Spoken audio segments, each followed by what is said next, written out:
Anger is defined by Google as a strong feeling of annoyance, displeasure, or hostility. And if I know myself well enough, I know that I live in a state of constant annoyance. I can be having a moderately okay day, but I know in the back of my head that anything could happen and could throw me off my game. It happens all the time, actually, so I don't think anyone can blame me, but I wouldn't say I'm seriously angry more than 10 to 15% of the time. Now, the rest of the world, on the other hand, I'm not too sure about.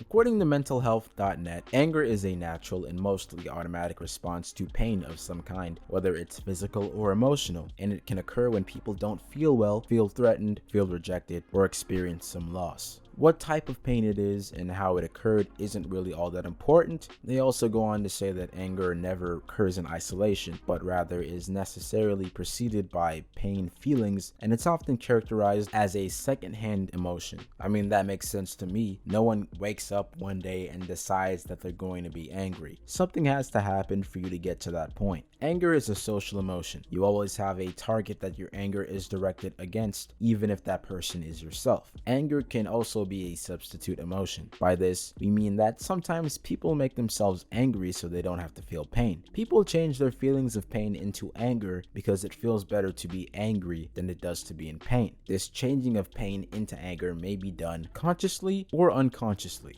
Being angry rather than simply being in pain has a number of advantages, primarily among them distraction. People in pain generally think about their pain. However, angry people think about harming those who have caused pain. This can be a bit of a problem for multiple reasons. Before I say anything else, that last sentence can make angry people seem prone to violence, and that's not necessarily true. The harming in question can be physical or emotional, so I wouldn't expect too many fists in your face because your car is in someone else's parking spot, but I feel like people would try to make you feel the same way they feel, maybe through insulting or annoying you. People obviously do retaliate with punches occasionally, so I wouldn't take it off the table entirely. In addition to providing a good smokescreen for feelings of vulnerability, becoming angry also creates a feeling of righteousness, power, moral superiority that isn't present when someone is merely in pain. When you're angry with cause. This is very true. I don't know how many people out there who can reason with someone who's seriously angry. People who are angry feel in the right and have less of a chance to listen to reason. The definition of whether someone's anger is a problem often turns on whether or not other people agree with them that their anger and the actions that they take in the name of their anger is justified. Angry people most always feel that their anger is justified in some way, however, other people don't always agree. The social judgment of anger creates real consequences for the angry person. An angry person may feel justified in committing an angry, aggressive action, but if a judge or jury of peers don't see it that way, that angry person may still go to jail. If a boss doesn't agree that anger expressed towards a customer is justified, a job may still be lost. If a spouse doesn't agree that anger was justified, a marriage may have some problems. It's very important for people to understand that their actions can be right or wrong on a very base scale, like the morals of your friends, but also on a much larger scale, like the government's constitution, for example. So to recap, it's more satisfying to feel angry than to acknowledge the painful feeling associated with vulnerability. You can use anger to convert feelings of vulnerability and helplessness into feelings of control and power. Some people develop an unconscious habit of transforming all of their vulnerable feelings into anger so that they can avoid having to deal with them. I feel like I can connect with that last one. I mean, at some point in time, I realized that I got sad a lot, and over time, I stopped becoming sad and started becoming annoyed instead.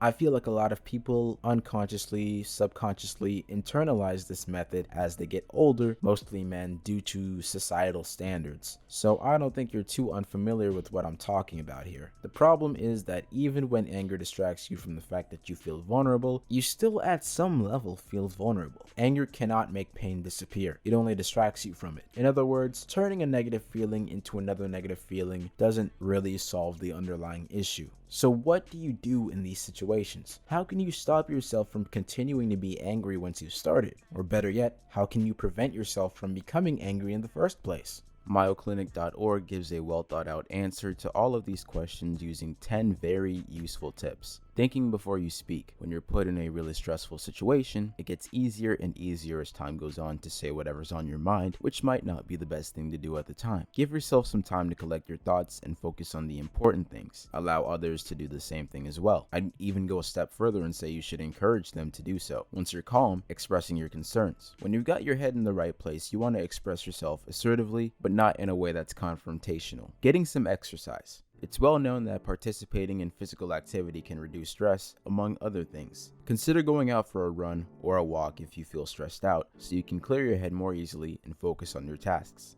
Taking a breather. Leave the room. Give yourself time to process what's happened and time to prepare yourself for stress. Identifying possible solutions. Instead of focusing on the irritating part of the situation, try to keep your mind on the problem that you need to solve. Also, remember that there are certain things in life that are just out of your control. You might have to be a little more reasonable about the way things have to be solved, but also make sure to remember that being angry doesn't help to solve your problem.